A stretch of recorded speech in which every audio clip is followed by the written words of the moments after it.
What's up, slap danglers and greasy gobblers of the internet? How you guys doing? How you guys doing? It's Friday night and I am back. I am back from the murders at Karlov Manor pre-release.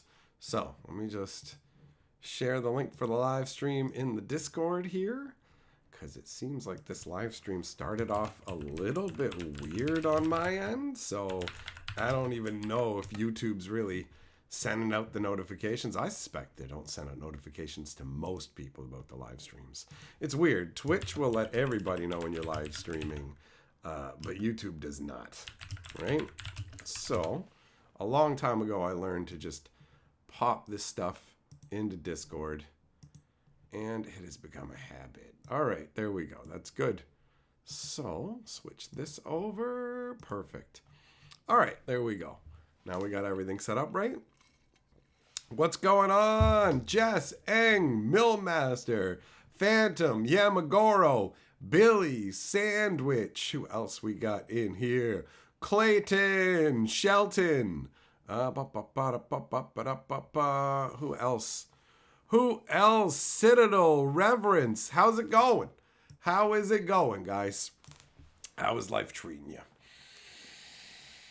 I am Mr. Mixed Bag. I like going and playing Magic, but I have to admit that this set feels super wonky to me. You know, it feels, from just like the flavor and world building, really, really wonky. So I had fun at the event, but it's a mixed bag, right? It's a mixed bag. My buddy's reaction to some of the cards were pretty funny. The whole detective's hat, he's just like looking at it. The dog walker, he's like, "He's fire the name guy or something? What's going on here?" It's just called Dog Walker. You look at the artwork on it, you're like, how is he a 3-1 without the dogs, bro? Like, for real. He doesn't even look like a 1-1, let alone being like a 3-1, right? What up, Fisher? What's up, Macias? What's up, Zircon? How you guys doing? How you guys doing? So yeah, man, overall, I built a 3-color deck. I went 3 colors this time because my pre-release promo was the red-black Judith, and I got a red-black Judith in one of my packs. So that basically was where I started. I was like, I'm gonna start with red-black, and then I cracked some more packs, and I got Kea and Treacherous Greed and Hunted Bone Brute. And I'm just like, okay, well, Hunted Bone Brute's already in the red-black. But Kea and the Treacherous Greed, along with a couple other random white cards, made me go, you know what, I may as well just mash all three colors together. So I went white, red, black, and true to form because of the flavor of the world and everything, honestly, I didn't feel like reading all the cards ahead of time. So I picked all the cards that were in my colors and shoved them into my deck. I'm like, I'm going to play whatever it is. So it turned out to be like a 73 card deck. Right? It's gigantic. This card is dumb. This Lamplight Phoenix, this is dumb, man. 3/3 flyer. When it dies, you can exile it and collect evidence 4 and then just bring this back to the graveyard. So you just got to remove 4 casting costs worth of stuff to get them back. That's nutty. That is nutty. This stuff, there's... The power level of some of the stuff is right up there. It's right up there. But, like, then you got goofy stuff like lead pipe. It's a clue equipment. Okay. You can sacrifice the pipe and open it up for a clue. Okay. Like, I don't like it. I don't, like, really. I am a magical, powerful planeswalker. I reach deep down into the essence of the plane of Ravnica, and I draw on the power of the swamps to pull into existence across the aethers. A lead pipe. Oh, I, with no magical abilities, also reach down into the floorboards beneath my house, and through the great power of my not planeswalking ability, yank a pipe up out of the ground. It's made of lead. Don't drink your water through it. So, like, do you know what I mean? What up, Cook? How you doing? You got the notification? Good, buddy. Devo, you doing good? So, yeah, like, you've got Hunted Bone Brute, who's like, it's a skeleton beast. Like, yeah, but then you've got lead pipe just shoved in there. so you can sell Clue. Just no one said the universe had to make sense. I'm saying it right now, definitively. Every Magic universe has to make sense. Every world they make has to make, it all has to make sense. It all has to add up. Otherwise, it's wholly unsatisfying, right? And that's what you get with this cobbled together set, where the more I look at the cards, you can tell it's an absolute mishmash of just like whatever. Look at this. Look at how stupid this is. This is a goblin in like in a dumb 1920s hat as a detective. And I don't know if this is just Innistrad artwork where they painted this crap onto him, or Capenna like artwork that wasn't used. I can't even tell when looking at it, because certain cards feel like they're from Capenna and other cards feel like they just painted crap on afterwards, bro. Like, it's stupid. Dick Tracy. Yeah, it's totally a Dick Tracy crossover. They could have done that. You say Colonel Mustard, they literally have Commander Mustard. It's a thing. It's a thing. What up, Beasley? Fisher, it's been a rough week at work, but today you had an original printing Clue board game arrive with the brass parts and everything. That's neat. That's fun. Old school goodness.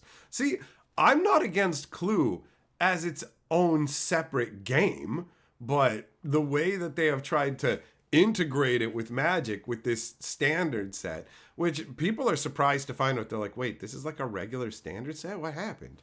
What happened? Did I get better pulls? I got fun stuff. I got fun stuff, but like I didn't get, if you mean by good pulls valuable, no. If you mean like useful in the event, yeah.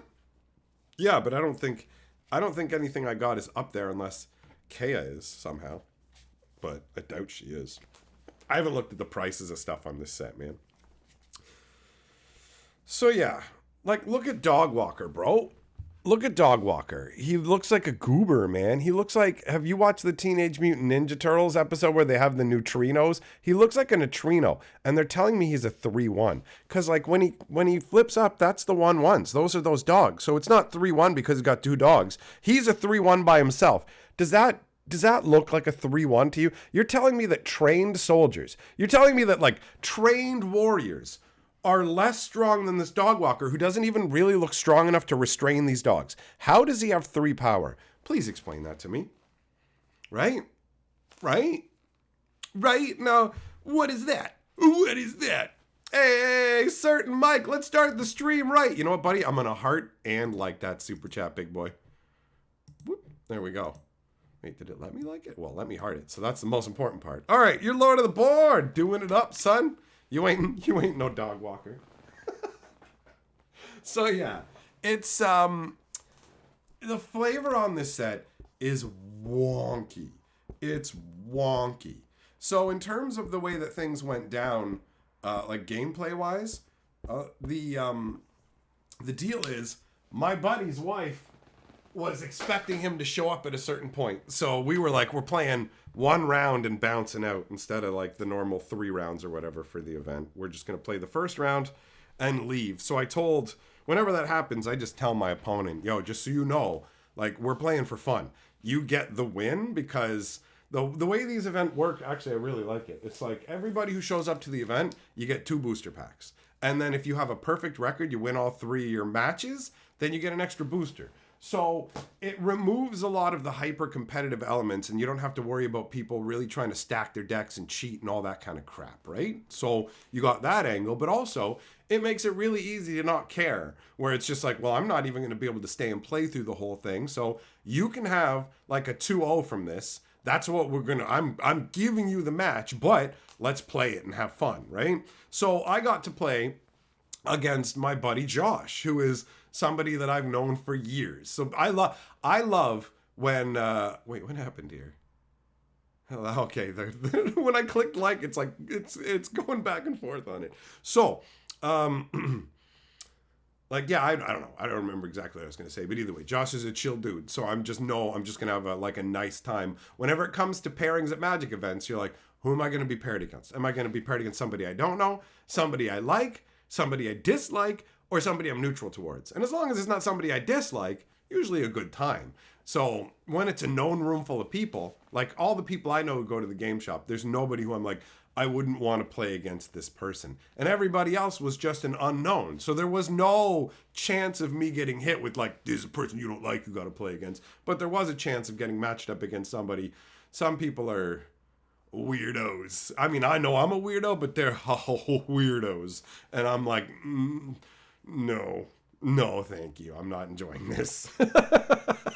So it was nice to know I was just going to play against Josh. Not good news for Josh, because I whipped the dog shit out of him with this pile. Originally, I looked at the cards and said, I don't even want to get annoyed by the flavor of the set. I don't want to get annoyed by my detectives or anything. So I'm just going to put everything into my deck and roll with it. So every card that could go in did, including the lands and everything. And then everything came up amazingly. Where the first game, I just started pounding into him. And like, bro, what's that one card? It's dumb. Like, it's what is it? Because I got two of them. It's a stupid common. Extract a confession. The artwork doesn't look like a confession's being extracted. It just looks like random Ravnica, like, Vraska or somebody was here, but I'm her sister, and maybe you give me a flower? It's confusing. But the card is just 2 mana to edict your opponent. They got to sack a creature, but if you're willing to remove 6 casting costs from your graveyard, then you can make them sack their biggest creature. I didn't even need to do this, because he's basically like, Bone Brute? And I'm like, okay, I get 2/1/1s, and then I made him sack his Bone Brute, right? And I thought that, like, why didn't you put that face down? I got Bone Brute. But anyways, probably just because he needed a body, because I was already smacking into him, right? But like, that extracted confession paid off multiple times. I got a foil one as well.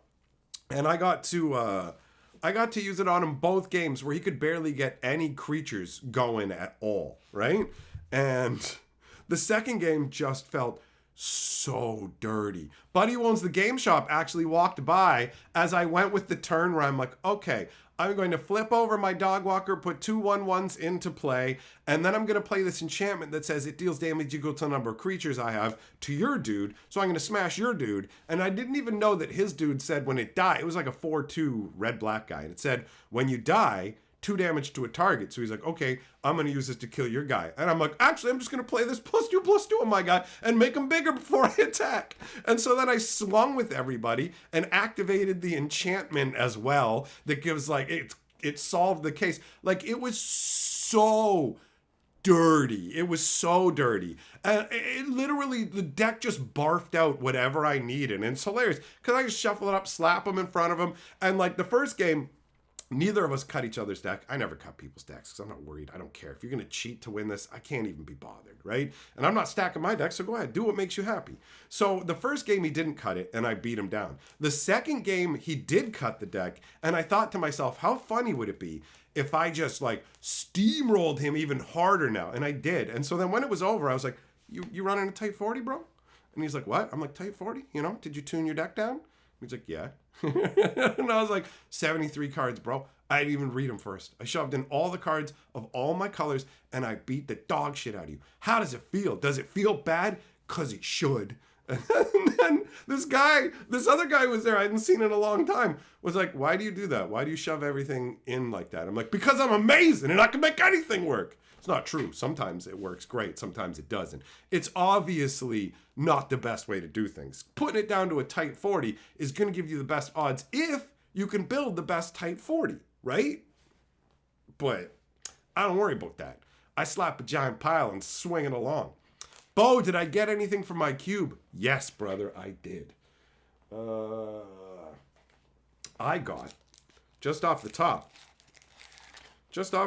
because there's probably some other ones that are going in too, but straight up, for sure going in, is the Gargoyle version of Tomic, man. This card is bonkers.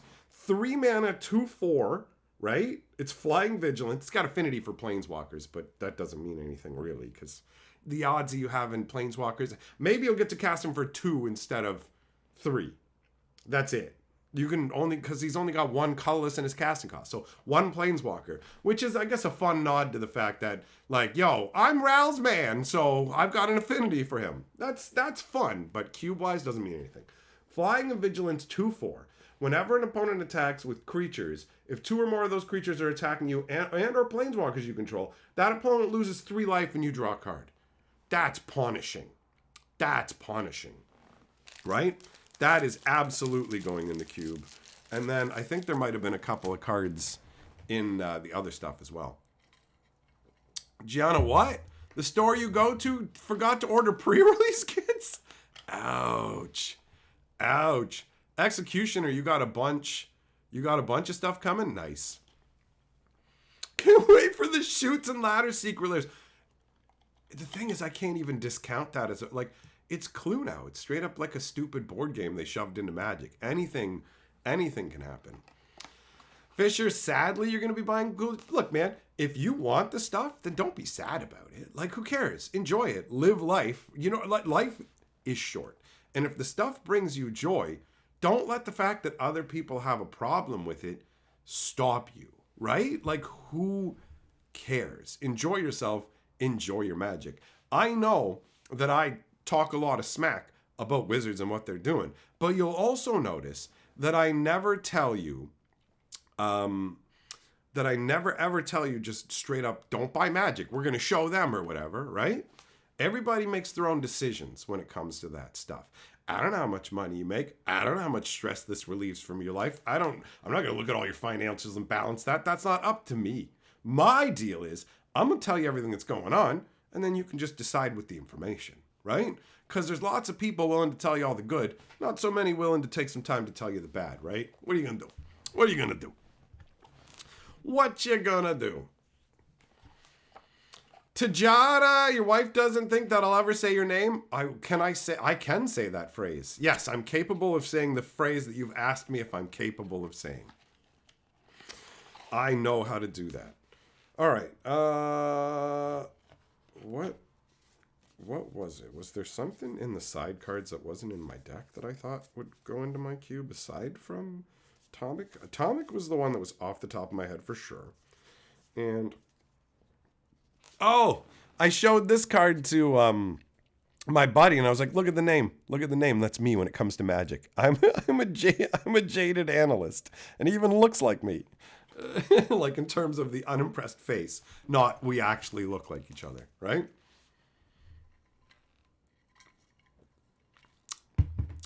Millmaster, these cards don't... Wizards sold the heart out of them. That's the costing. Having heart in your cards costs too much money, so they cut the quality assurance. Oh, yep, Sharpie, yep, bro. Why wouldn't they have a Monopoly one? It's gonna happen. It's gonna happen. And yes, they will have stupid spells like go to jail, right? Why wouldn't they? Why wouldn't they? That's just the way it's gonna go. The same way that the next set is gonna have stupid spells like this town ain't big enough for the 2 of us. That's going to be a magic spell that you cast as a planeswalker. I cast the ancient necro magic. This town ain't big enough for the 2 of us. Like, I've wondered, is it possible for a human to will their heart to stop? Because sometimes I feel like that would be better than having it broken like this. Like, I want to love Magic so badly. Why do they do this to me? Okay, what is Kylox's Volt Strider? I saw this and went, what is this? It's a little, like, goofy... Well, anyways, 1 red, 1 blue, and 1 4/4. Collect Evidence 6. It becomes an artifact creature until end of turn. Whenever it attacks, you can cast an instant or sorcery from among cards exiled with it. If that spell would be put in a graveyard, put it on the bottom of the library. Crew 2. That's a mythic? Ugh. Okay. I'm glad you had some crappy artwork kicking around that... Like, it doesn't show Kylox in it. And Kylox in the written story exists to go, hey, Prof, how'd you get here? Never mind, the goblins are going to put chains around me and take me away. And now we're in the other room and you're going to try and get the chains off me, but unfortunately I got stabbed and I'm dead. And here we have Kylox's Volt Strider. Like, Wizards of the Coast can go fuck themselves all the way to Mars, man. Like, this set is literally a fucking premiere. It's a fucking premiere set. This is the main shit. This is the main show. And they don't fucking care anymore. They don't care at all. It's all crammed together fucking garbage, man. It's all crammed together garbage. And you turn around in the fucking LGS and you see an entire fucking board game that somebody's made for $35 fucking dollars. For $35, you can get this game that has like 50 little ghost tokens and a stack of cards to play with it and all these rules. And the box folds out to a dice tower for $35. But you know what the fucking pre-release for this shit costs? $45. 45 spread your butt cheeks to get a lead pipe in the butt. Who did it in the billiard room dollars, man? And they're just taking whatever art and cram it in there because fuck us, right? And who cares? And the card quality is shit. I just want to fucking love Magic, man. Hey, Jess, thanks for the super chat, buddy. Appreciate it.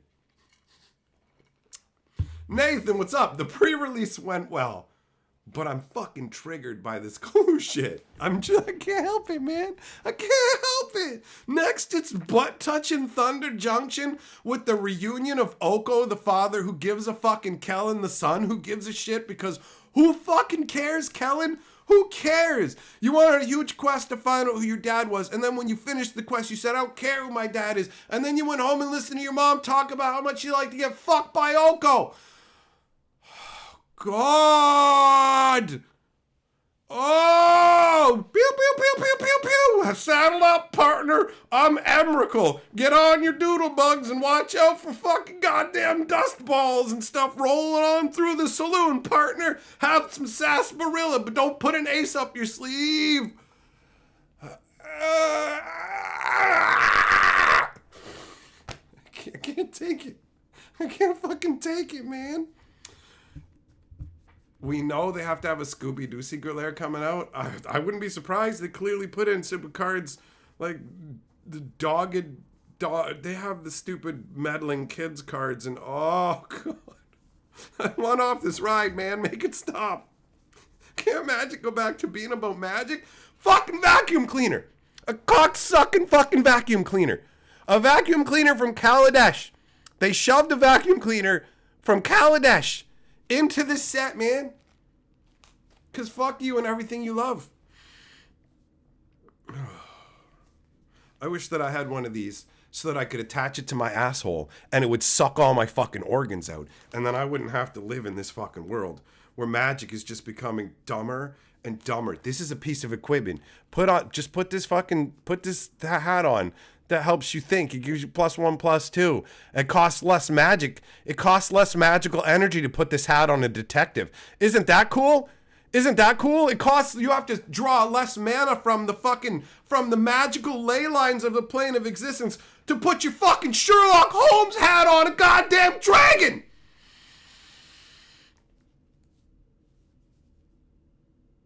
Vampires with bowler hats. Stupid vampires with bowler hats. Like, I can't breathe. And this guy, look at his head. Look at his fucking head. I don't know how much is showing up on the camera, but I fucking promise you, that's a Kamigawa Shinto temple thing. That's a Kamigawa Shinto temple.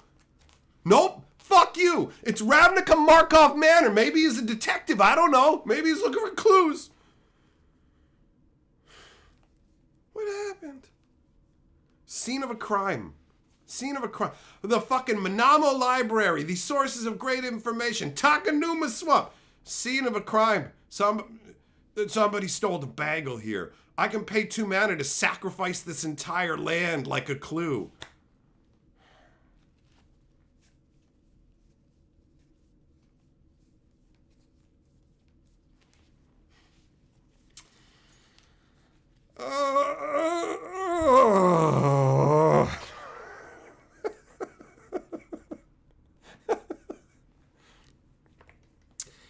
Certain Mike, you run Starscream in your black artifact deck. I like Starscream. I like him, but it's bizarre to have Transformers in Magic, dude. You know? Ned, there's a burr in your saddle. There's a burr in my ass crack, and it's called Murders at Karlov Manor.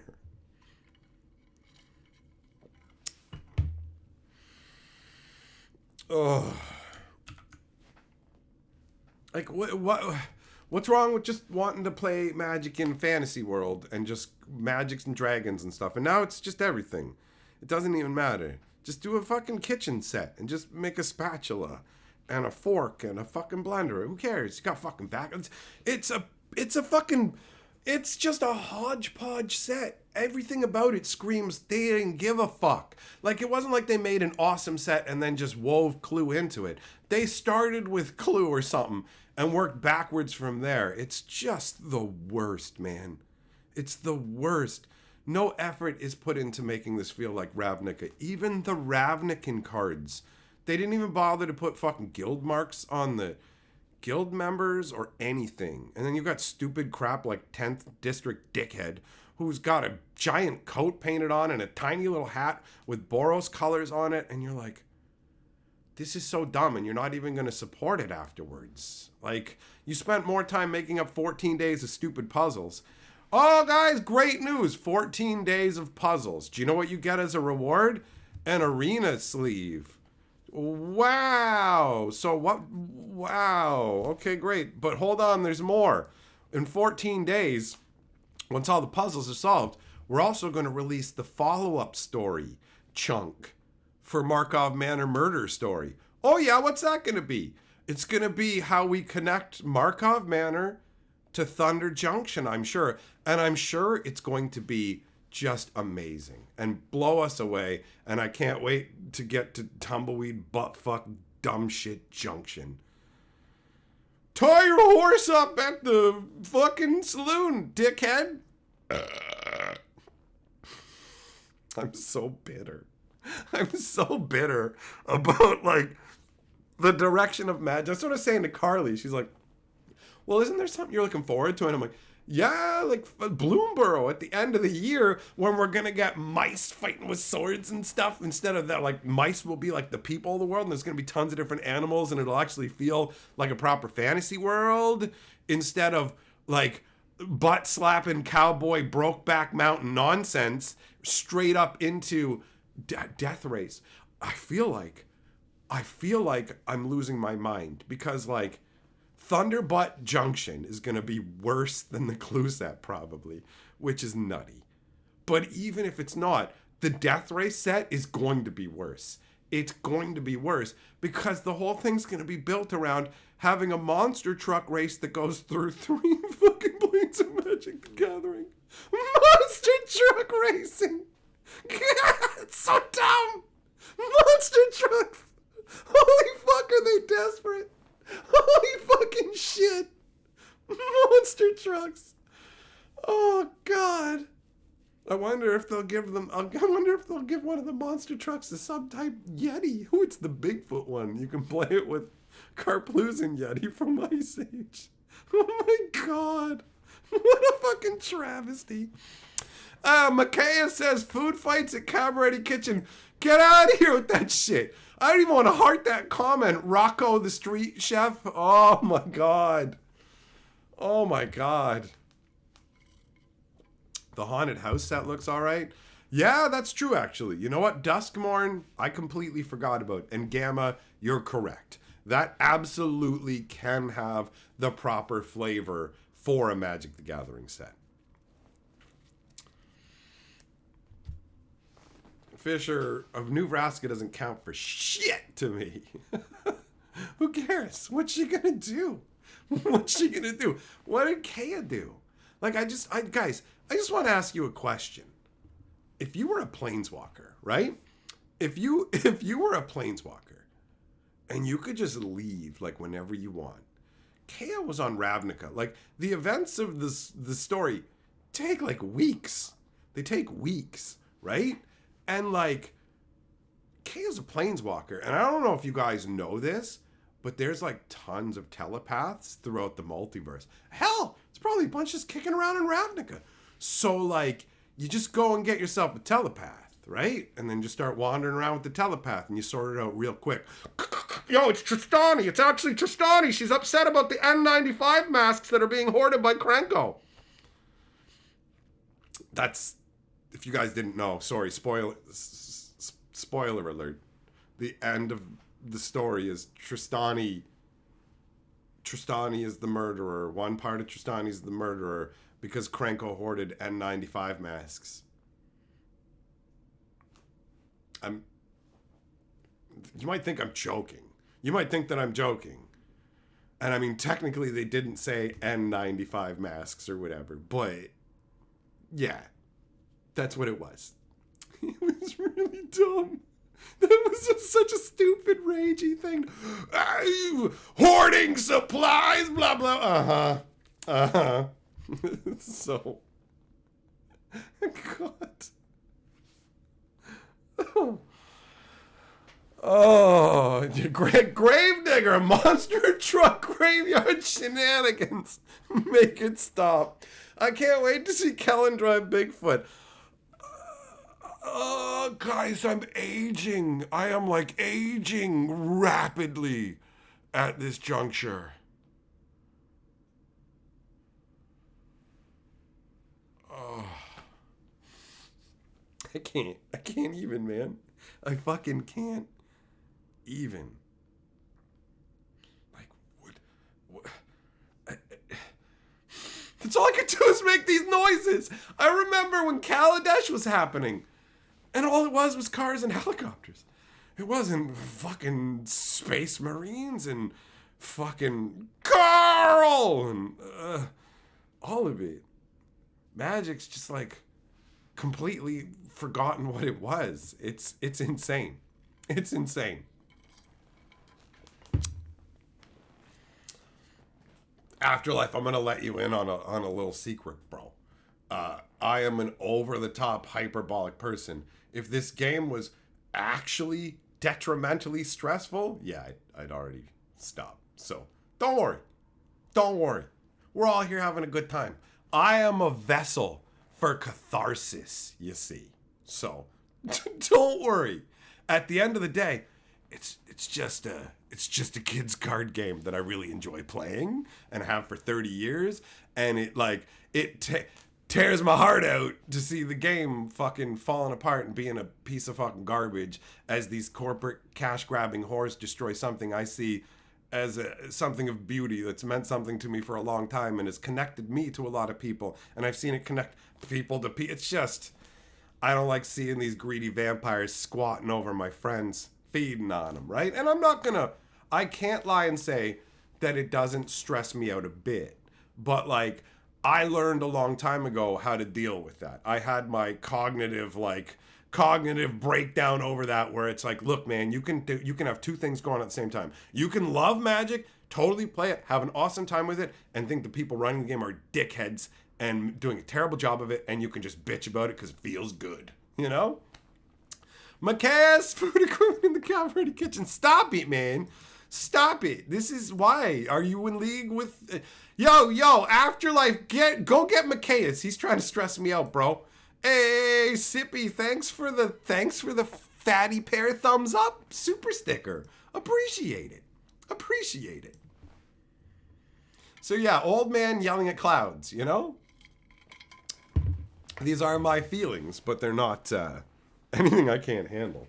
Actually, when I was truly, genuinely frustrated with Magic to the point where I was like, I can't deal with this, I stopped. I was like, I'm quitting Magic. And I started to like get rid of everything. But as I was getting rid of stuff, I'd be like, oh, this card would be cool for the cube. This card would be cool for the cube. And it's like, wait, if you're quitting Magic, why at the same time do you keep finding cards you want to put in the cube? Like, there's an inconsistency here. You need to figure out what this cognitive dissonance means. So ultimately, it's like, I separate my distaste for a company and the product itself into two different things, where it's like, I love Magic. And individual cards, like Tomic, for example, he's going to be a welcome addition to my cube, right? And I will have fun playing with him. So that's something awesome that I got out of this set. And I had a fun time at the pre-release. And guess what? I enjoy shit-talking stuff because I'm fucking good at it. So there's another level to it. That's just a part of who I am. So if you're not like me, it might come across like, well, it's like, why don't you quit? It's like, because I love Magic, bro. You'll know when I'm done because you'll just be like, hey, man, well, this happened with Magic. I'll be like, oh, cool. You know? They're like, oh, there's a pre-release happening. I'm like, cool. You know? And that'd be it. The same way I'd respond to anybody telling me, like, I got a ferret. or, you know, whatever. Like, yeah, hey, that's cool. I'm glad that whatever you're doing is going good for you. It's completely irrelevant to my existence, but I'm not going to be rude about it. So cool, enjoy yourself. And that's how that would go. Like, when I'm done with Magic, I'm not, like, it needs to be very clear. I'm not one of those people who's going to be hanging around on Magic Reddits going, I knew the game sucked and I'm glad that I left and blah. Like, that's like being obsessed with a chick and like, I don't care that she left me and she's with another guy. I just watch through the window to see how unhappy she is. I drive by every night to see how unhappy she is. It's like, you ain't over her, bro, right? So, like, for me, yeah, it would just get to the point where you wouldn't hear any of these complaints because I wouldn't care. I don't care what's going wrong with the game I don't care about. So as soon as I don't care about Magic, you're not going to hear anything negative from me at all. You won't hear a damn thing about Magic from me. That's how it works. The time when I was done with Magic, I stopped talking about it. I stopped making content on it. I worked on other stuff. I got right into Keyforge and mucking about with other things, but ultimately realized, yo, I love the game of Magic. It's a really fun game. And even if they blow it up somehow, which would take a long time, I'm still going to have all the stuff I already have. My friends still exist. I can still play it. I ain't worrying about it.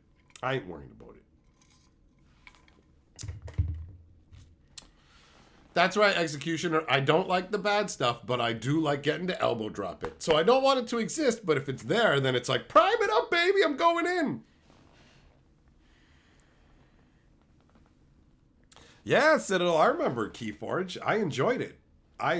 The only thing that I did wrong was buying too many decks, trying to get a dirty name deck, because I wanted one of those algorithmic decks that they were like, oops, the algorithm made some really messed up names like Farmer of Racism, and those shouldn't exist. So we're banning the decks preemptively so you can't play them in events.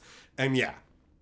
Keyforge was a great concept. Unfortunately, it did die real fast. But yeah, it's a cool game.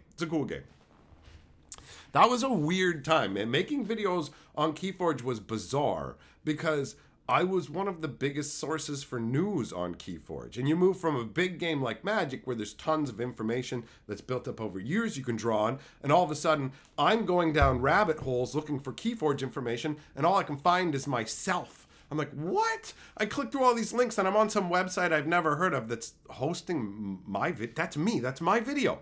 How did I get here? I'm trying to learn something about this game, but you can't even find the information because it's nowhere, right? Like, I'm digging everywhere. Information's not even available. So I just have to spitball and guess. And then when I go looking for information 2 days later, all I can find is my spitball guesses. It's weird. Also, to this day, still, Keyforge, my biggest video is a Keyforge video. That's another thing about what I'm doing. I don't have to be a fucking Magic creator. I don't have to make videos about Magic. I did great with Keyforge when that was a little flash in the fucking pan. I could just wander around to different games or do something entirely different. I'm with Magic because I fucking love it. And once I don't, cool, man, whatever. It can be a game on the shelf or I'm done with it. But I don't know how much it's going to take to make me stop loving Magic because we're here at the clue set and I'm still just howling at the moon for help.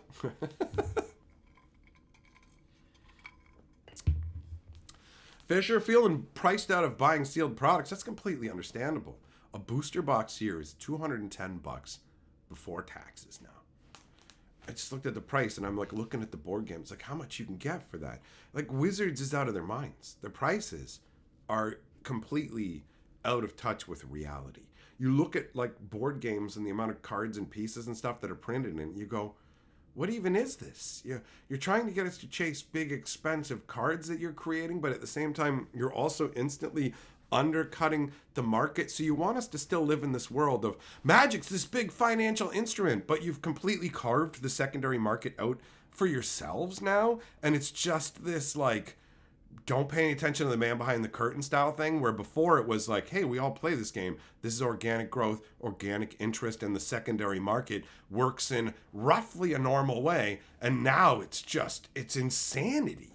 It's insanity. And there's nothing to justify the price tag of anything. And this set already is suffering from diminished sales because it's a poor product at a high price. It's a poor product at a rich price, right?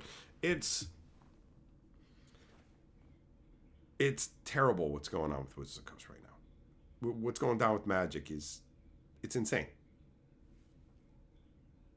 Nutty. There's water going down the drain from the dishwasher, but it sounded the same way that a rattling can of spray paint does, right? So for a second, I'm like, that sounds like the marble rolling around in like a can of primer or something. Weird how sound works. Eduardo, you know what? Keyforge's momentum was gone before that, right? I don't think that you really can point at the pandemic and go, that's what shut it down. I think that Keyforge was a victim of its own nature. It was something that looked like a trading card game, but wasn't. And everybody who got into it pretty much looked at it like it was a trading card game. The amount of posts of people trying to turn it into a game where you could trade cards and build your own decks, there was so many people trying to do that. But it's fundamentally impossible to do with Keyforge, which is what, like, it's not possible. But people couldn't wrap their heads around that because they see it. It's like plastic fruit. And they're like, I can't eat this. Why can't I eat this? This is an apple. Why can't I eat this? Because they don't understand it's not an apple. They don't understand. Keyforge is a card game, but it's not a trading card game, and it's not a deck building game, right? But it absolutely looks exactly like it, right down to coming in booster style packaging, all of it, right? So that, as far as I'm concerned, is really what destroyed it, is that it couldn't be. It's like selling people like sex dolls with no holes, right? Where you're just like, but there's no holes. You know what I mean? So they just go, but the thing I'm supposed to do with this. So then they're just go, I'm gonna go get an auger, but it's just like, this isn't working. That's the reality. That's the reality of it. Doomblade got a new laptop. Nice, buddy. By the way, collector's box is the same price as a laptop. Wow, that's crazy. What up, Jugglem? How you doing, buddy?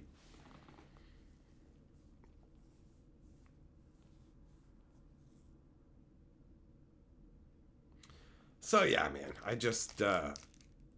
I have a problem with what they're delivering versus what they're charging, right?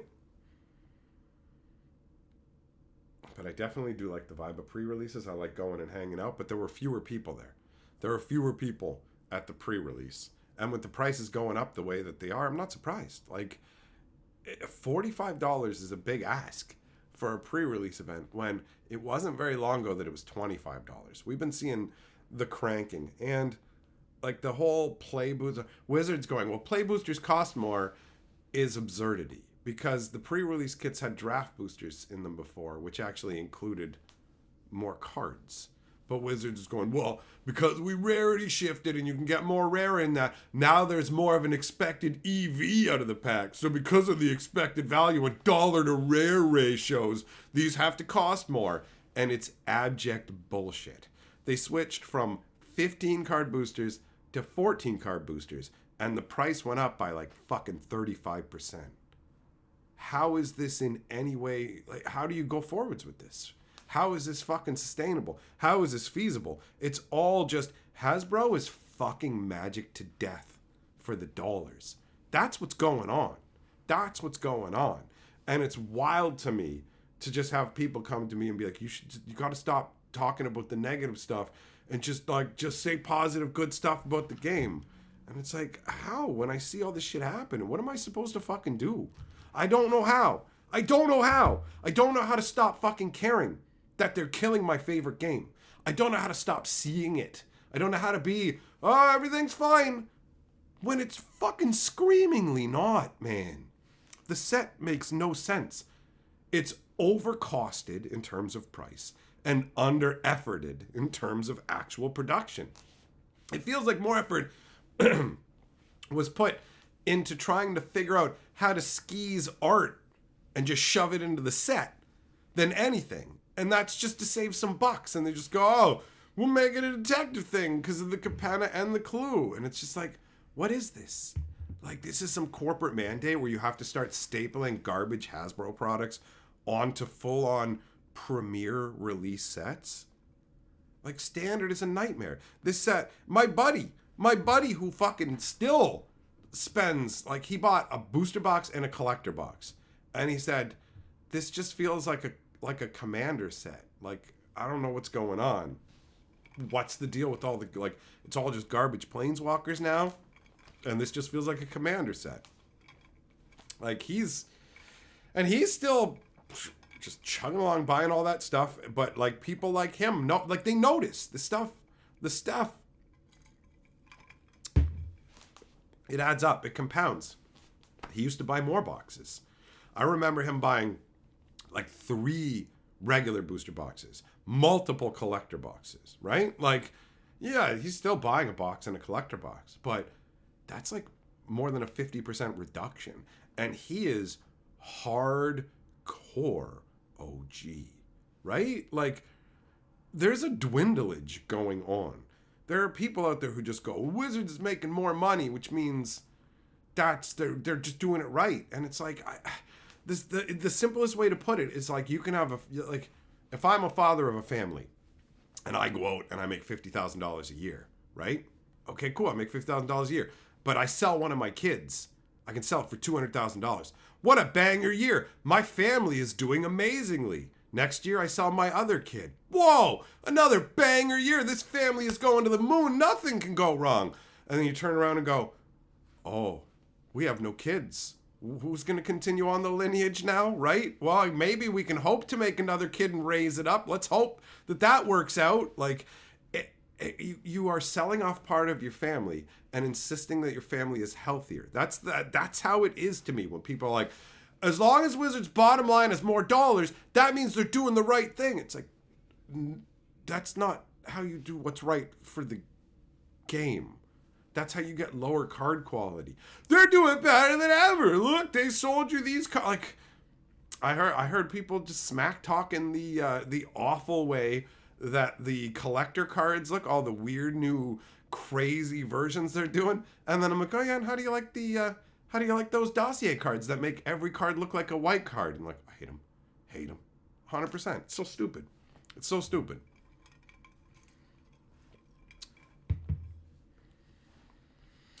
Ned, you can get a kick-ass mini PC retro gaming system for the price you spent on 2 boxes. Like, I remember buying a box of, like, every set and being so happy opening it, all that stuff. And, like, I still want Magic, and I still want to open it. But, like, the price just gets to the point where the pre-releases and a few things like that, that's all I can really do. Because it's so expensive. And they're not putting in the effort to justify the expense. They're not putting in the work to make amazing sets. This set is an insult. They literally went, rather than design a proper set and actually get together all the resources to tell you a proper story, what we're going to do is take a bunch of crap we have laying around and staple it all together and tell you it's a coherent thing when it really, really isn't. And it's so frustrating to see, you know? It's so frustrating. PLK, they need the money for R&D and how to lower print quality further. You know, it's a joke, like the R&D part, but you're right that they are spending money to try and figure out how to make the cards poorer. That's not their goal. The goal is to make it cheaper, but that is making the cards poorer. And it's across the board now. There are no safe havens anymore. It used to be like Japanese printings or whatever, but Wizards has found a way to make it all really poor quality, to the point where people can't tell what fakes are or anything like that because of how bad it's gone. What up, Gossip? And the foils. Remember when they used to pick out elements of the art for foiling? Well, that would take time and money to actually have one of the employees figure out what should be highlighted and then actually pay to have the foiling done that way. No. What if we just put a crap foil sheeting on every card and the ink is faded out and the edges are all banged up? One premium card in every pack. This is your premium? Yeah, and this is a premier set. This is a fucking embarrassment is what it is. It's fucking pathetic. It's pathetic. Anyways, I'm gonna go add some more root beer to my drink here, my friends. I'll be right back.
All right. I am back. Executioner, you didn't get the commander decks because of increased cost. Well, what are you going to do, right? You got to pick and choose. They're making 1 million products now. That's clearly what they want. They just want, like, anybody and whoever. Just buy something. Who cares? We're just going to make 1 million things. Hopefully you'll buy it. Because they're just like, I don't know. I guess they're just desperate because they've done the research and been like, well, this is the customer base we have and we can only get so much from them. I mean, look at what Magic 30 was. That was a pretty blatant attempt to squeeze us. Pretty bad. Doomblade, I've heard about Palworld. I have not checked it out at all. So I know nothing. I know nothing about it.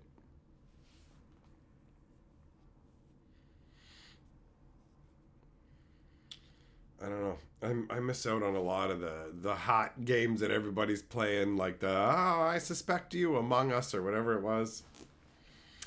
I don't know. So it's the same kind of deal. I don't really play shooter games most of the time either, so it's one of those, isn't it? Isn't it like just a Pokemon shooter or something like that? Something like that? I don't know. Oh, so yeah, man, I don't know. Underneath it all, I would love to, like, full on enjoy myself and not worry about it. So, I just want to see Magic course correct somewhat, at the very least.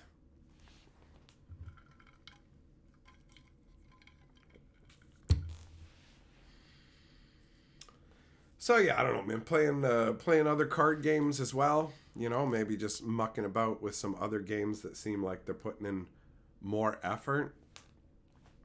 I'm not anywhere near, I guess, the point where I can see myself stopping Magic, really. It's not going to happen. It's not going to happen, right? It's like my favorite physical game. Not my favorite video game, but my favorite physical game. Absolutely. And there are a bunch of other card games out there and just board games and stuff to explore as well. Honestly, that's one thing I guess I can say that's positive that's coming from this. I was just standing in the game store looking at the price of my pre-release kit and then looking at like board games on the shelf that I could get for the same price. And I'm like, I could just grab this and like play this forever. And I could like review these for videos and stuff too. Like I could have fun with this stuff as well. I gotta evaluate what I'm doing here, you know? I mean, pre-releases are still a go for me. Let's be very clear about that. But it's just the comparison when you look at it and you just realize how like super, super greedy it's become with Magic, where it's literally we keep cranking the price, but without giving you anything better, you know? Like,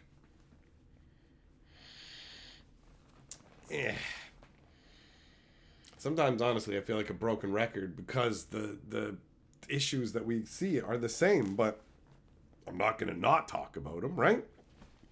I will say that I do have a page of positive notes about something that I like that Wizards is doing, actually, that I just read about today. And I literally did write down a bunch of lines.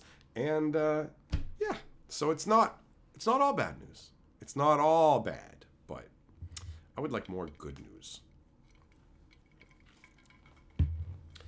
So yeah, when it comes to other games, there are other card games. Like I've got this box that just showed up today, and I thought I saw what I'm looking for. Where did it go?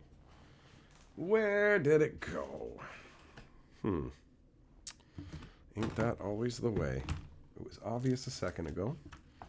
Oh, I should be careful dropping stuff on my keyboard. That could actually just end the stream. Really? Okay. Alright, whatever. I guess I'll just peel the tape off. That's fine. So, yeah. We got, I'm just going to take some of my disappointment energy from Magic, and instead of spending that time complaining about the game, I'm going to spend that enjoying other things, right? And then that way, well, that'll be more fun for me, because I complain to myself about Magic a lot just on my own. I'm not even talking to anybody else, I'm just thinking in my head, so... what are you going to do, right? I'm a fanatic. What up, Goddard? Ned says, time to pick up Wingspan. Oh, right. So, what do we got in this box? We got some bubble wrap. We got... Ooh, look at this. We got multiple decks of Grand Archive. Who do we have? We've got Diana the Deadly Duelist. We've got Diana starter deck.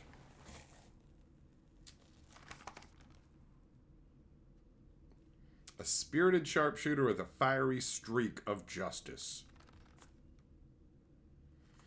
And then we've got Arisana Master Alchemist. Oh, yeah. She's doing some chest alchemy, son.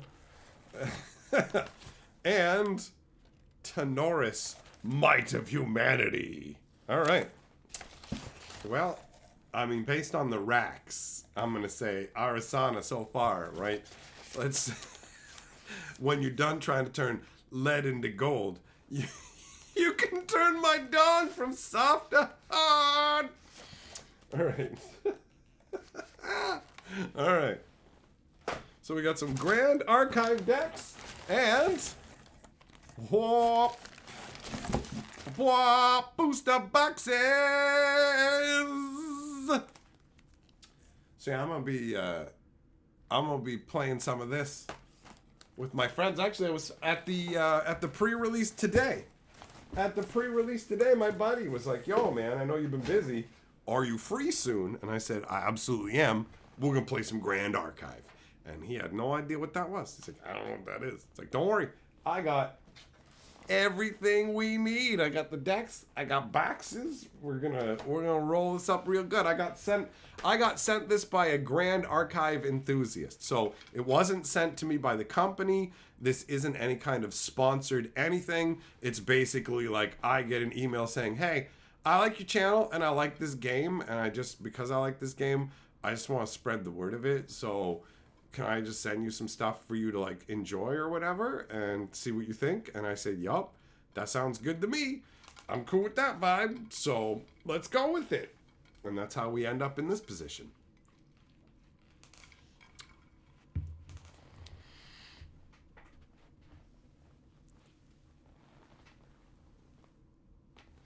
Is that the Bolas stand in the back? Yeah. Yes, that is Nicol Bolas back there from the Hour of Devastation. Absolutely. Absolutely. What up, Pierce? How you doing, buddy?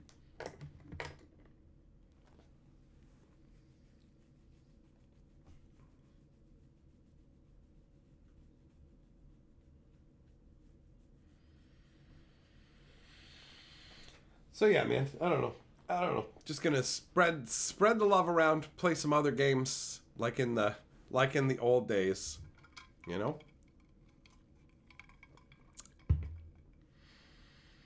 Because Magic is in some ways good right now, but in a bunch of ways not as good. What up, iRock? Nope. Nope. Same room, bro. Same room. Still chilling in this room. Just looks different because of the setup, perhaps. Nicol Bolas, that's it. He changes the nature of a room.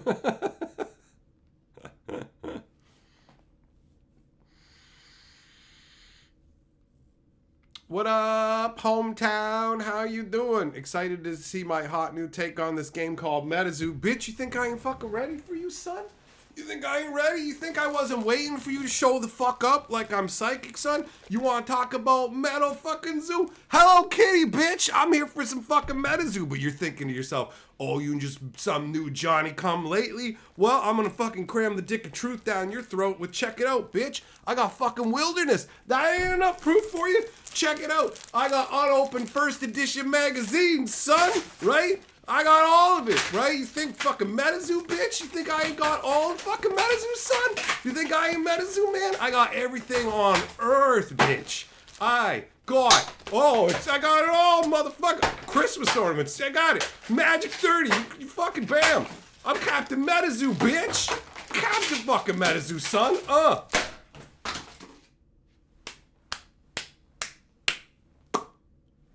Also, get ready to be jealous, bitch.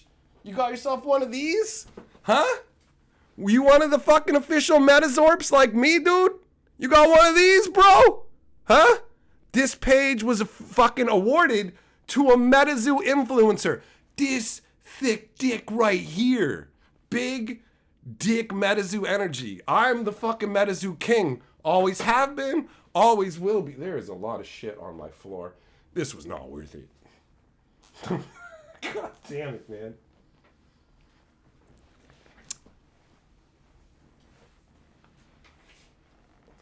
It's a MetaZoo Christmas.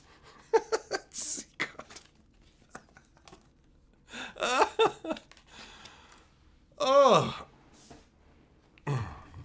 So yeah. What is this? MetaZoo? That's true. That's true. Bo's right, Carly. Carly, get in there and clean this up. So yeah, man. You think I ain't ready for you? I ain't no Hello Kitty, bitch, son. Welcome to the wilderness, hometown. I'm gonna call you Home Fries, all right? Because it's breakfast time. Fucking eat it.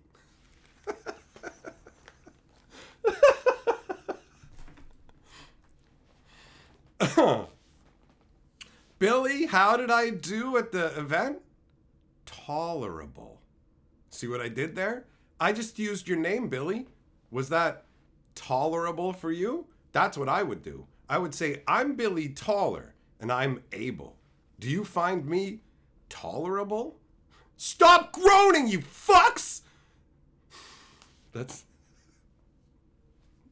would do that. I would fuck around like that. It's so stupid. It's so stupid, but I love it. Small, the set's pushed you to sell the cards you no longer use. I'm not surprised, man. I'm not surprised. We all get pushed sometimes. Like Hometown fucking pushes me. Everything he says to me pushes me one step closer to the edge.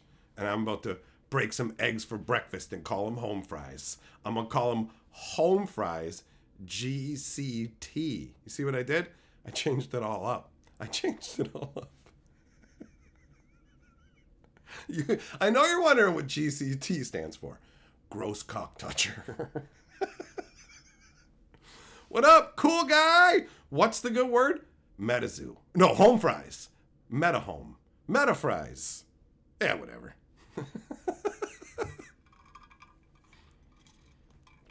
Have any of the Aqua Teen Hunger Force MetaZoo crossover? That's not a thing.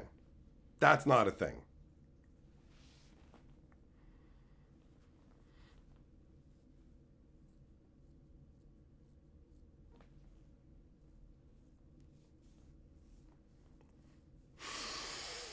And I threw it all over the place. It's everywhere. Oh, God. Oh. There's garbage all over my floor now. Oh, what a world. What a world.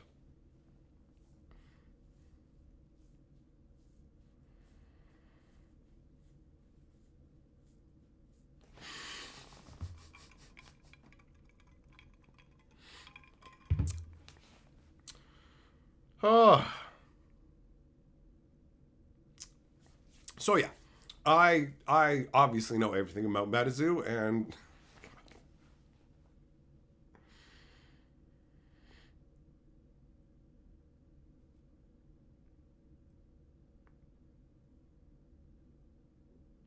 what was it? Oh yeah, the Genesis card game apparently is putting out a new set, and the name of it starts with Meta or whatever. So buddy at the store shows it to me, and he's like, "Check this name out," and I'm like, "Are you? Is MetaZoo back with like? Did they make a new name and a new game all of a sudden?" But it's like, no, no, it's something different. Is MetaZoo fun? You know what? You can have fun playing it. For sure. We played it and had some fun with it. So it's not like it's like an unplayable game, but I mean, there's a lot of factors that go into things, and it's not like it was like epic gameplay. Almost every card game just kind of apes Magic in a lot of ways, so you really are going to compare it, and it's like unmagic. It's like silly Magic, like the silver bordered kind of stuff, you know? Like, yo, did somebody make an omelet near you, or did somebody ever smack your kid in the face? Then you get +2 darkness this turn. You know, like, it's just weird. It's just weird like that. So, the games, the few games that I played were fine, but it wasn't like, yo, this game has gripped me or anything.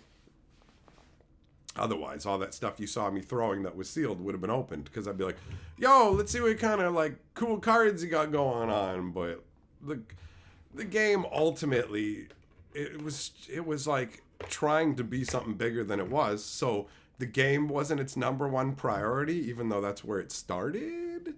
And it's kind of like, we're going to be bigger than Magic. And it's like, work on your actual game and gameplay before you start worrying about having fucking NFTs and all this other crazy stuff going along too. Like, just make the fucking card game, son. Just do like the one thing, right? Just do the one thing.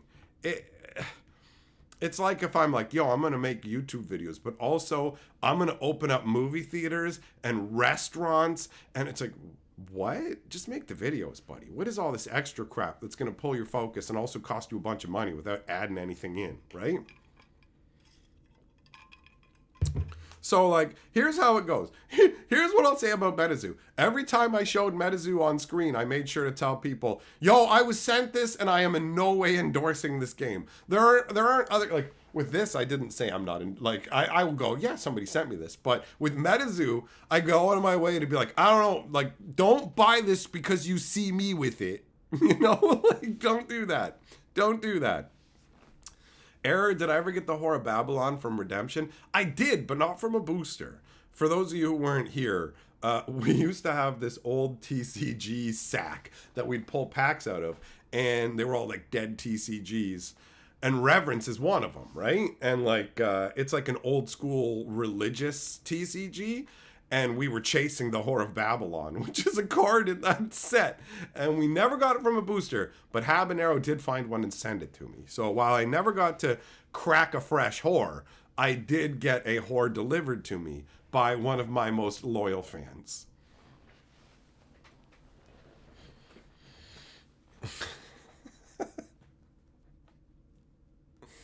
It's crazy, like, it's crazy that it's been like 6.5 years of doing this, and we've opened a bunch of dead TCGs, right? Like, that's what all this MetaZoo stuff is for now, right? Actually, what's fun? You know what? For real, one of my buddies was like, "Yo, I know somebody who buys sealed boxes. They might want some of that MetaZoo stuff you have." And I'm like, "Okay, cool. But they don't want boxes that are all banged up and dinged up, and I just whipped them all over the floor. I can see the corners smashed up. This shit was worthless to begin with. And I was just told today that I could probably sell a bit of it. And I just damaged it all. For a joke. I'm an idiot. I could have just thrown a handful and it would have been the same thing. Oh, I get carried away with my dumb fuckery sometimes. Yeah, what are you going to do? What are you going to do? Small, you don't know why Tristani was so angry when the guilds are constantly backstabbing each other? Oh, because the angry Tristani artwork that they had was actually made for a completely different set that they scrapped. And so they were just like, well, Tristani has to be angry because that's what we have artwork of. So make Tristani the murderer because we have angry of artwork of her. And it's like, she's mad that Krenko had to all the hand sanitizer and N95 masks. It's so dumb. Oh, you guild members. Bitch, you're the head of one of the 10 guilds. It's like if I was like, I fucking hate magic YouTubers. Every magic YouTuber is a piece of fucking garbage. And it's like, hello? Fucking hello? Right? Jess, you recorded me throwing stuff in case I want you to send it to me, just in case I need it, eh? Well, I'm glad you enjoyed it. Jugglem, you threw away 20 vintage Gundam models? Yeah, that's not a good feeling, is it?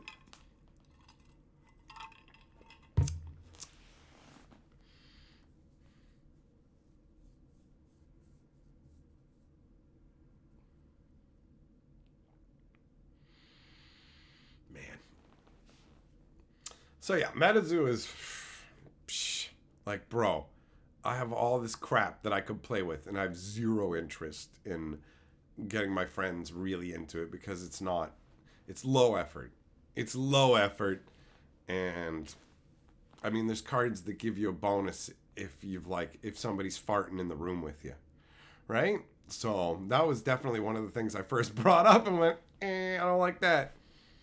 But hey, they were sending me stuff to crack and fuck around with, so company sending me some stuff to muck about with, and we were having fun with it. There were some people who were into MetaZoo. It kind of fit into the vibe at the time, which I guess is kind of lucky for them, because there's a bunch of different card games that contact me and are like, can we send you stuff and you do a video on it? And I'm like, you can fucking pay me to advertise your shit. I don't know your fucking game. Like... They're just like, you offering to send it to me is just like, hey, will you work for us for free kind of thing? And we consider our cards payment? No, actually, I won't.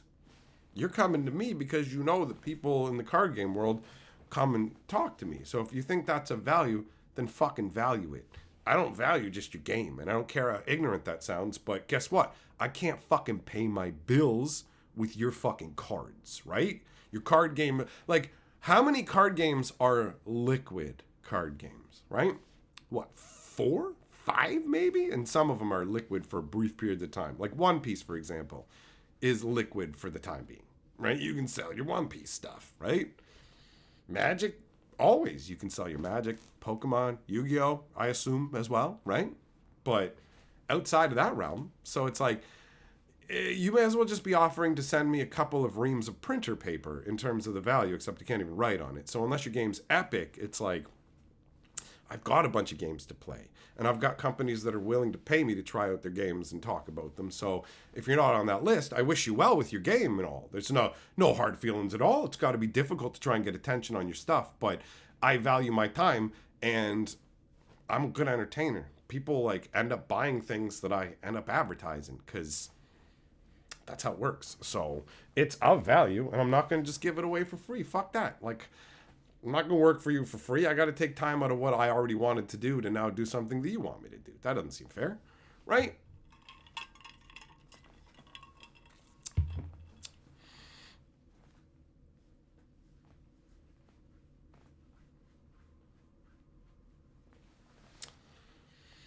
What up, Jester? I have no idea about the storage accessories for MetaZoo. I am in no way an expert on MetaZoo. It was a very tangential side sort of thing. I remember we cracked a few boxes in some goofing around streams, and then it really just kind of went by the wayside.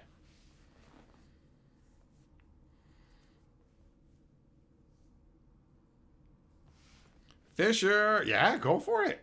Go for it. Selling off toys to buy a house doesn't sound like a stupid move to me. How many people are going to call that dumb? And the ones that do, you're really going to value their opinion? You know? I'm not telling you what to do. At the end of the day, make your own decision. But I'm just saying, no one's going to look at that as a stupid choice. Really. Collectibles, who knows how much you can get for them, for how long, all this kind of stuff. I don't know, man. I don't know. Obviously, it's a personal choice.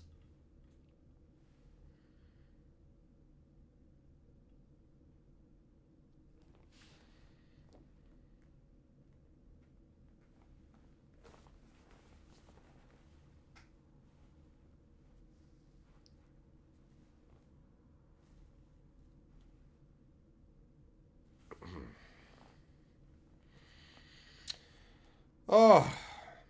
See, at the end of the day, I would just love to see Magic straighten up and fly right, you know?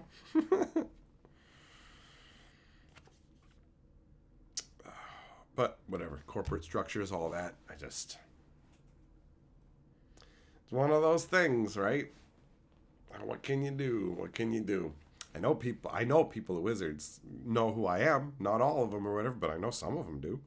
And some of what I say has to get back to them in one form or another. So I feel like I got at least a little tiny little bit of a voice needling them over there going, yo, fix this.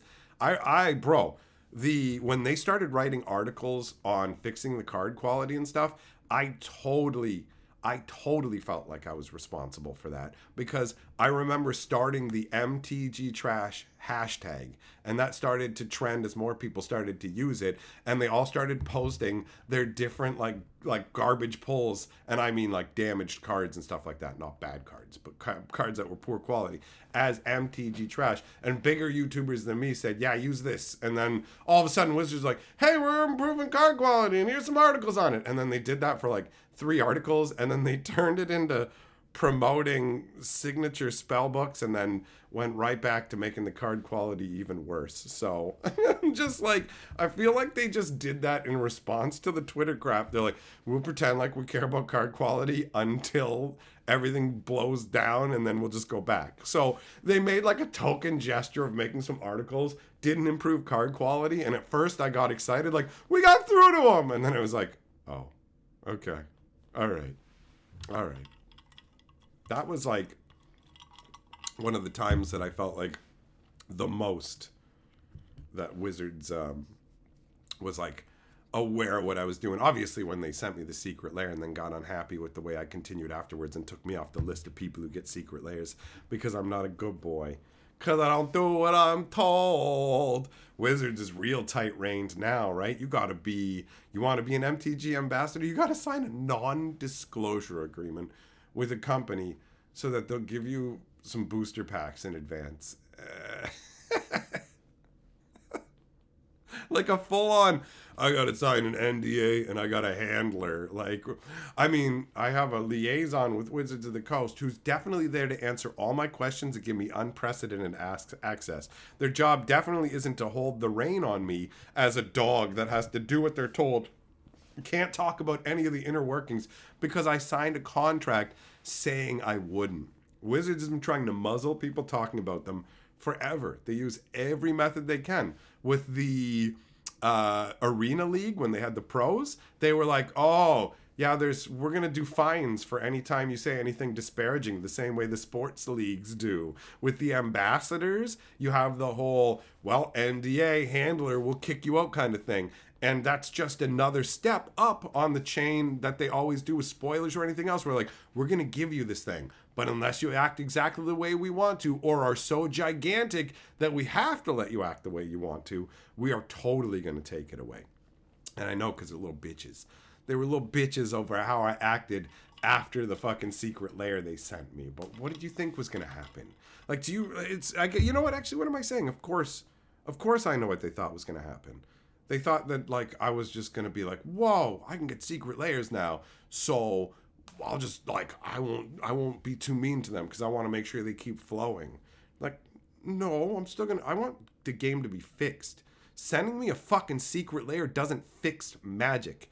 Wow, we sent you 4 foil cards and you got them before other people to show them off to advertise for us. Wow. Thanks so much. Can you fix the fucking game? Because that's what I'm going to keep talking about. If you're not, what? No, we're not going to send you 4 special cards and fuck you. Also, we're going to put you on a blacklist. So if anybody ever contacts you and it's like, do you want to be part of a Magic promotion? And they talk to us, we're going to be like, nope, take them off the list. And that's what's happened. I'm blacklisted by Wizards, bro. I know because I've been contacted by companies going, yo, we're working arm in arm with Wizards of the Coast for this. Here's what we're doing. We want you to be a part of it. Give us your contact information, all this kind of stuff. And it's a legit campaign because guess what? The stuff shows up to a bunch of other people. And I'm confirmed on the list and then radio silence because they found out about the blacklist. And Wizards is like, no, don't send that guy shit.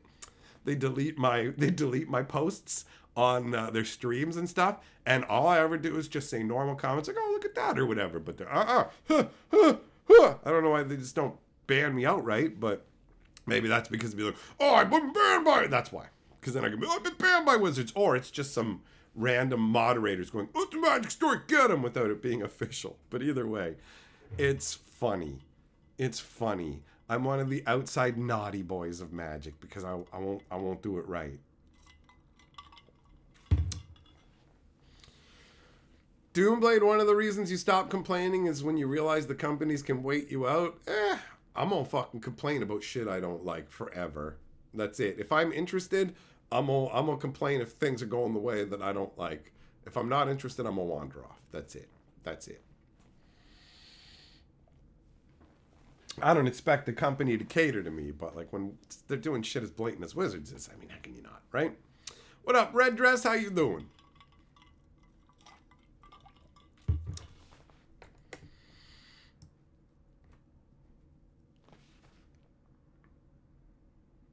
Yeah, it's definitely a weird position to be in where you go, I wish the game that I loved so much wasn't going in such a ridiculous direction. That's it. Underneath it all, that's really all it is. Jess says me rub you long time, sucky. $5 for each? Full Metal Jacket, son. No, too big. You too big.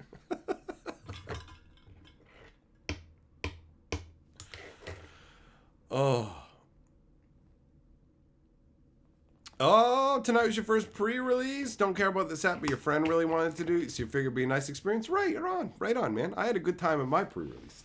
I think pre-releases are great. That is one of the funnest times to be involved with a Magic set at the beginning. I remember the journey of discovery being a lot more exciting than looking at a bunch of detectives I don't care about, though. This set is super underwhelming, man. It really, really bothers me. The way that they all just crammed it together with the detective artwork, all of it, and just went, meh, it just really bothers me. It's like it's all over. The way things were done have just completely changed, and its standard is no longer important. It doesn't matter. It's a 3-year format now.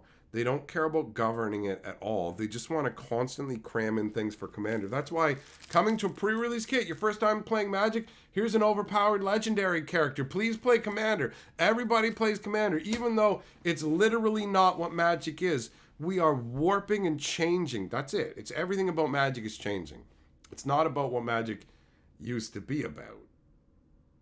It's about 4-player power crept bullshit. Commander used to be about finding fun uses for cards that weren't good enough for competitive play, and now Wizards makes cards specifically for Commander that are so fucking strong they just break other formats. And you just go, like, it's just a race to the bottom, man.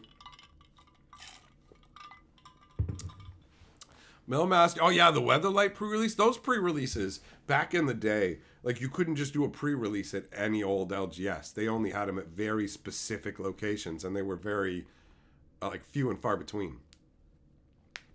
Do I have any commander decks? Not at this time. No. I like playing Magic one-on-one, and I don't feel like building like a really competitive commander deck. So at this time, I have no real functional commander deck. I'm way more interested in playing the cube. I do like the singleton nature of commander for the variety that it brings, but I just really hate multiplayer Magic. I don't like 3-player. I don't like 4-player. I find politicking to be an obnoxious waste of time that it's just, you may as well just have a random event generator because it's the same difference. And it's all just so tedious. That's what, like, it just, I can't, man. I can't. I guess it kind of taps into some of the same stuff that makes me not want to play any of the tabletop board games where I'm like, I hate waiting forever for my turn to play again. Commander seems to be that format where like everybody has to tell you all about their deck. Can I learn about your deck as we just play the game? Do I need to know about all your combos and like how you fucking saw a dog 7 years ago that kind of looked like the background of this card and that's what inspired this? And like I don't give a fuck, dude. I don't give a flying fuck about what theme you have behind your commander deck and I don't care. Now my whole life I've never cared when people come up and are like, hey, my deck. I'm like, I don't care, man. I care when I'm playing against it, and that's it. That's the only time. I don't give a fuck. I don't want to see your deck like randomly. Check out the deck I built. No. Lots of people like it, I guess, but for me, I've just never cared. I don't care. I care to play and experience, not just fucking stare at a handful of cards and go, okay, yeah, I see the 9 different cards you're playing in your standard deck. What do you want? A fucking cookie? You want me to fucking suck your dick? What is it? What do you want? I don't know, man.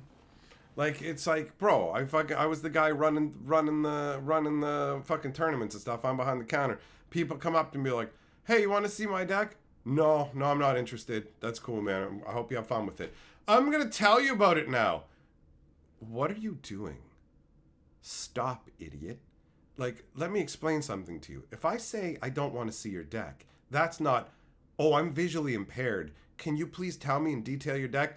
I don't give a fuck about you and your journey through the magical universe or whatever this is, bro. I don't care. I'm glad you had fun. I'm here to facilitate the tournament, but I don't give a fuck, and I never have, and I don't feel like fucking pretending. I'm not going to. There's lots of interesting things we can talk about, but I don't give a shit about your deck. Notice how I've never walked up to you and go, look at my deck. Notice how I've never done that to you or anybody? Like, I don't give a fuck. I don't care. I don't go looking at deck lists and shit. I've never cared. I've never really understood why anybody does. But it's cool, whatever. It's not a problem, but it's totally boring. Who fucking cares? Man, look at how many copies of this dragon I put. Who cares, man? I don't care.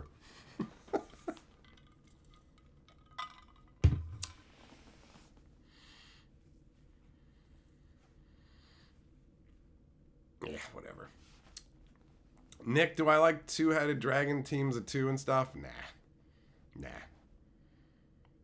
I like playing Magic one-on-one. That's it. Just you and me.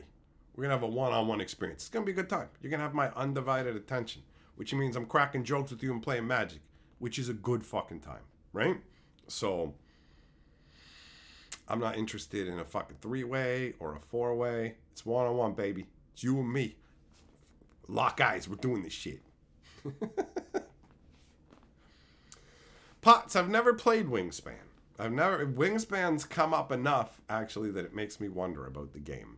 But I've never played it. I was looking at it on the shelf today at the game store because I remember the whole ongoing joke where I insisted it didn't even exist, right? And then took a picture of myself in front of it. So I was actually looking at the box today, going, "Oh, Wingspan," and looking at other games. But yeah, my interest was piqued in regards to more board games and stuff like that because I guess when I'm honest, I can't afford Magic really overall, bro. Like, I feel like I can't really afford it anymore mostly, right? Like people hook me up and send money to the game store for my pre-releases and shit. And that's all I do anymore. I don't like get booster boxes or any of it because like, it's become too expensive. And like, bro, I was just sick for a month. I'm going to be playing catch up. It's going to take time to recover from that financially as well. I'm like what's his name? Tiger Buddy. I can't remember his name right now. Joe Exotic Tiger Man. I'm slowly going to financially recover from being sick for a month. So like, yeah. I guess part of the reason that I'm being drawn to the board games and stuff is because I just realized that like Magic is getting, when I see a $210 booster box, I see just how further Magic is getting from me. Because at the same time, I see how much more expensive food and everything else is getting, and it's not a joke. It's a genuine concern. So, it's like Carly's disabled and relies on me. I can't be irresponsible, and buying booster boxes of Magic absolutely is the realm of they've moved it into the realm of absolute irresponsibility for me in my position, and it sucks. It sucks. But what are you gonna do? What are you gonna do, right? I still got my cube. I got to go and do the pre-release, right? There's people who don't even have it as good as me, so whatever, man. It's not like a boo-hoo cry for me story, right? It's not hold on. I know, I've got this for me. Here, let me get it. Let me get it out. Here's my story.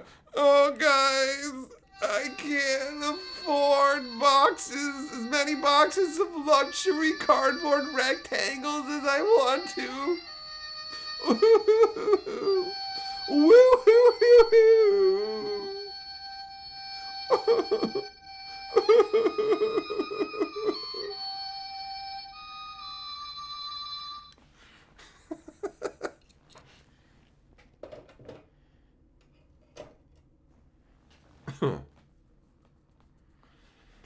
Oh, Doomblade. All right, that's you specifically like to play it that way. Fair enough, bro. That's right, Jim. Don't cry for Burp Argentina.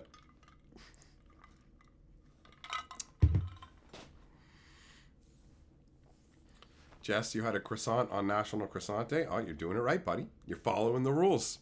You're following the rules. That's right, Skeeves. It is the world's tiniest violin playing just for me. And it's the ode to it's called Cardboard Luxury Sadness. Oh, it's all good, man. It is what it is, right? It is what it is.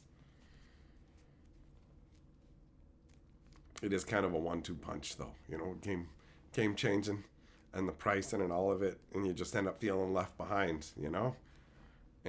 What are you gonna do? What are you gonna do? I guess just gripe on the internet. That's what's left to me, to gripe on the internet. Fuck. Oh, boo! My rectangles. It's all good, man. One day I'm gonna win the lottery, and then I'll be able to afford like 2 booster boxes of whatever the set is at the time. Oh, and $100,000. I can afford 2 $20,000 boxes of Magic 45. What is everything gonna look like in 5 years, man? Oh.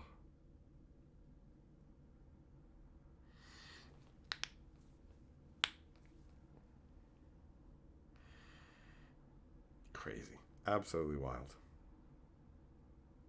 210 for a box before tax, dude. Before taxes. That's so crazy, man. Like the cheap, that's the cheapest box you can get now. They ain't playing with them play boosters, son. 210 plus taxes. Wow.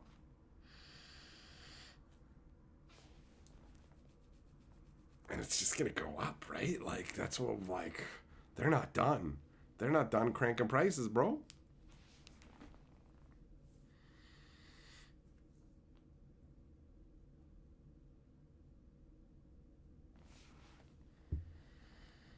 Yeah, Jess, you just gotta wait a few years until that pipe dream.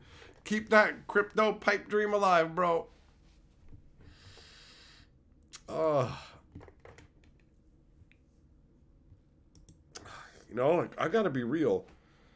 I'm tired of feeling so complainy inside about Magic. Like I talk about the problems with it in videos and stuff, but I also just end up complaining about it to myself in everyday life out of nowhere. And it's like, bro, it's like it's just your favorite card game. It's all good. It's all good. It's just waste. You just waste my time thinking about it. I don't know, man. I don't know. You know what? As well, who knows? Maybe it also has to do with my age on top of other things. First of all, things change.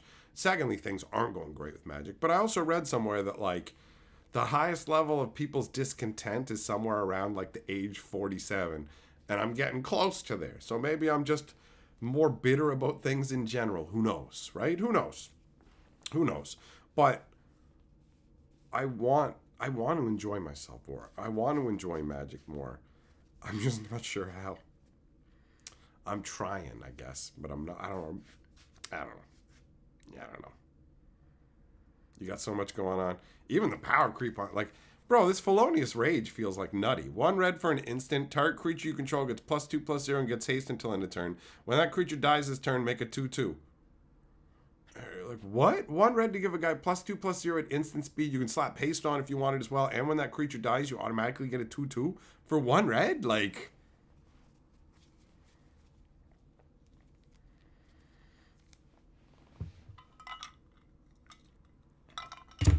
Millmaster, there's no easy money, hard work, and hard decisions. Oh, I see what you're saying. To get Magic cards, I should suck dick for money. I get it. Make the hard choices. All right. All right. Certain you feel like they care more about Arena and are making cards for that? I mean, they do just... I don't even know. I don't know. I know at one point they thought Arena was going to be the big thing, but they've mismanaged it and they're arrogant. So, I don't even know. I mean, obviously they want to try and milk as much as they can through Arena, but I have no idea where they... I don't know. I don't know what the hell they're doing anymore. It's so... It's just it's like a flailing, spasming sea cucumber where you're just staring at it going, what's even happening right now?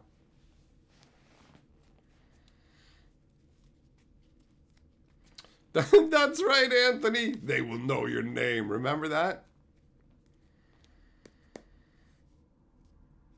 That fell apart real quick where they were like, we're going to have a pro tour. It's going to be on Arena. We're not going to tell you how to get onto it because that actually doesn't matter. We got a pro tour. Shut up. Isn't it great? We hired people from outside of Magic to be part of it. They don't actually play Magic. They don't stream it on their own. And we didn't contractually obligate them. So we just paid them and now they're not playing our game because it's not worth the time. Wizards has a really hard time getting any like big streamers or anybody to play their games because they're like, nobody wants to watch it, and Wizards won't pay enough.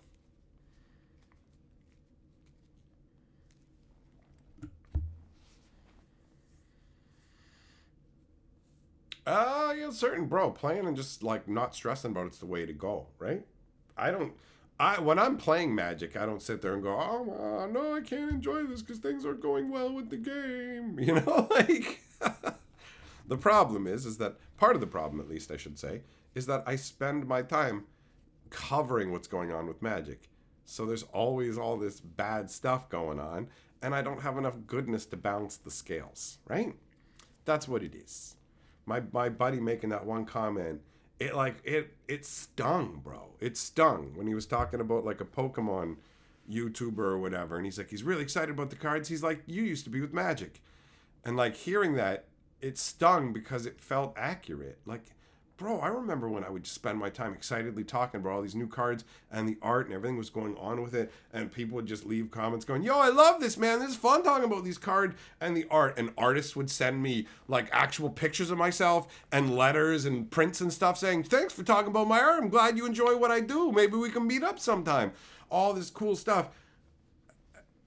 And now I'm just like, oh, it feels like almost every video is all bad, and it's not like I have no control over what's happening with the game. Do you know what I mean? And it's hard to dig into the stuff the same way. What does Markov Manor have to offer that's exciting on the same level? What is there to, what? I got no rope. I got no rope to hold on to. It's just quicksand. Do you know what I mean? Does that make sense? I don't know how to fully explain it because I'm in a weird position that like being a Magic newsman puts you in a weird spot. Right? So, what are you going to do? What do you do?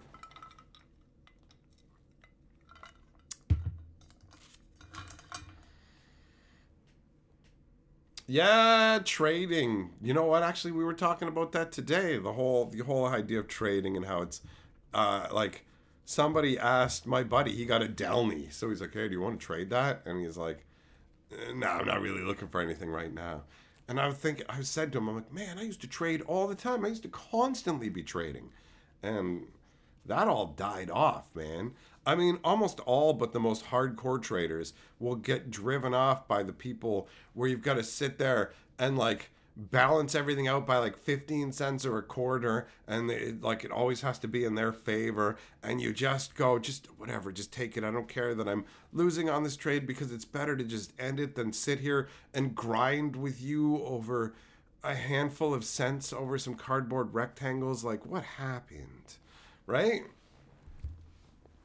So I can see why people just choose to buy and sell their cards and cut out the middleman of trading in a lot of cases. Not everybody does, but like trading used to be big and now it's not, because ultimately haggling with people, even when you have set price numbers, can be really obnoxious, right?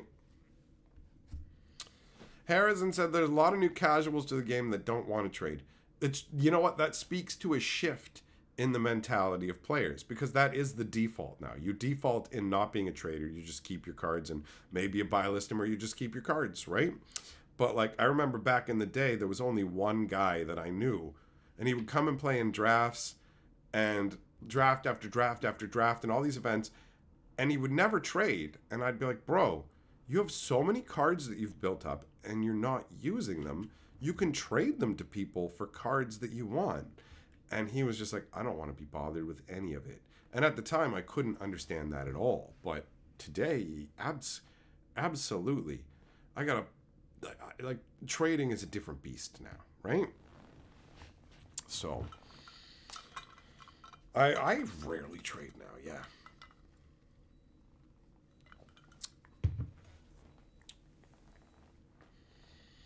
At the end of the day, I don't worry like about getting the absolute money value for my cards if I'm getting like a trade that I want. I don't care. I've traded like $70 hot mythics from Magic the Gathering for $50 cards from games that don't even really have a secondary market. So getting that $50 is tenuous, but the card is really rare and I want it for the game that I'm playing. And at the end of the day, they're both just fucking cardboard rectangles, so we're not talking like, two plus cardboard rectangles, Black Lotus worth all this for my basic. You know what I mean? We're talking like, whatever. I really want that card, and you don't really want to trade it, so I'm going to use my traditional tactic of shock and awe, motherfucker. I used to do that, like where it's just like, you don't want to trade? I'm going to make you trade. I'm going to force you to trade because I'm going to overwhelm your greed sensors. And you're going to be like, beep, beep, must do deal, must do deal. That's what I did. Whenever I wanted a Time Walk or an Ancestral Recall or something like that from somebody, I'd start throwing dual lands down on the table. And I would just keep throwing dual lands down on the table until they gave in and put the card on the table. I don't want to trade my Ancestral. Boom, boom. I don't want to trade my Ancestral. You're still standing here. Boom, boom. Right? I don't want to trade it. 3 more dual lands hit the table. Ancestral's in my hand. You know what I mean? Did I overpay for it? Sure. By the purest dollar sense, do I give a fuck? Nah, son. I got the cardboard rectangle I want. So I wanted that Force of Will card. And it was some special one you could only have gotten by having these. They were doing this crazy thing where you could mail these different cards in and they would mail you an upgraded version of a character. And that was the only way to get them. And I thought that was super cool. So I'm like, they say it's worth $50, but good luck with it actually being worth $50. And I'm just like, well, here you go. I'm going to give you a $70 card from a game where you can see people buying this card for $70. Try and say no to that. And they couldn't. So I got what I wanted. You know?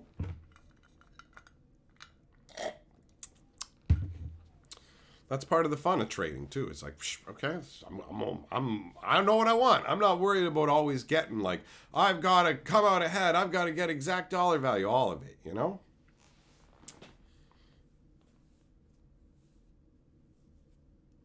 Skeeves, oh, you got your Steam vents taken from you for 5 terrible comments. It sucks when people get sharked like that, man.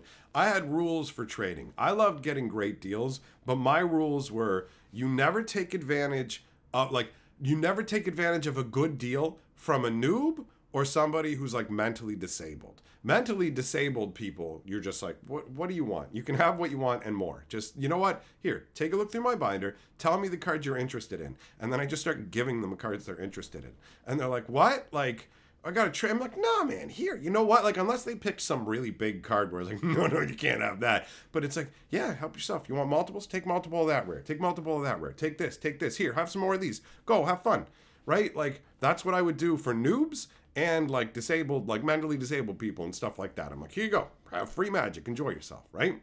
With the noobs, I'm not here. Yeah, let me rob you of some like somewhat valuable card in exchange for a handful of jank so that you hate me and you don't want to play this game anymore. So the player base suffers and I am at a disadvantage here. Whereas I literally go to a noob and go, you can just have these cards.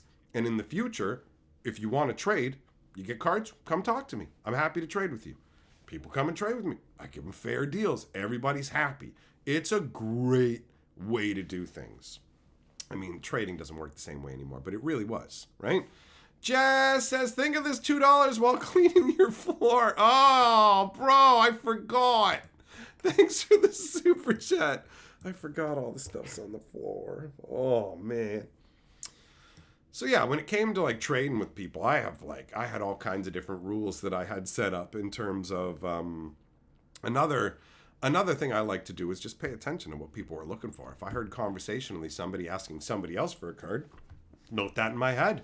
Ever come across a card, pick it up and then talk to him later. 2 weeks later, go, yo, bro, I know you asked him for this card. I don't know if you got it yet. I picked one up for you if you want it, but if you already have it, don't feel like you got to take it from me. And they'd be like, whoa, you went out of your way to get this from me, man? Thank you. And it's like, yeah, sure, no problem. And then we do a trade, and the trades tend to be favorable like that because people appreciate that you paid attention to what they wanted and went out of your way for it. And so they value that higher, which means either they'll be willing to trade cards they normally wouldn't, or they'll just give you a trade that's in your favor without giving a shit. And not because you're angling for it, but because they want to return that value to you, right? Like, I was an exceptional trader on a whole number of different levels. So, good at that stuff, but that's a different era, right?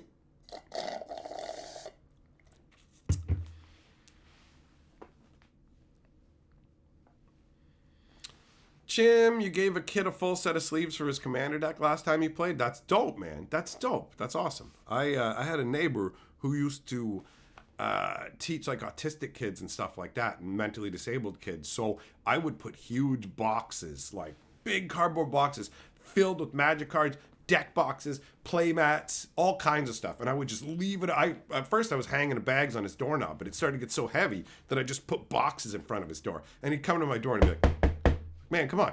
Like, you can't with all this. And I'm like, shut up. And he's like, this is too much. And I'm like, hold on. You work with special needs kids, correct?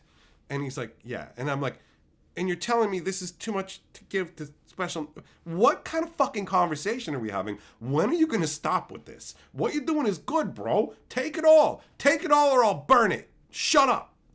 You know what? No. How about this then? Everything I'm giving you is just my garbage. Take my garbage and give it to those stupid kids. You know what I mean? Like, just driving in his head. Like, what are you talking about? Right? It's nice. It's a good feeling.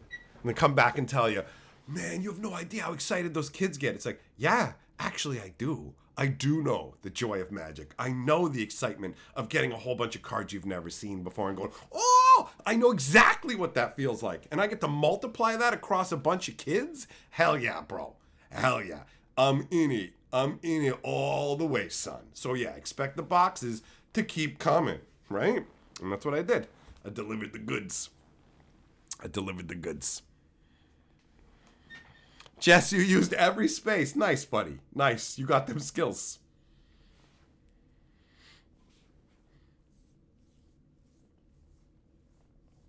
So yeah, it's good to spread the love. It's good to spread the love. And on that note, time to go, my friends. Thanks for coming and hanging out.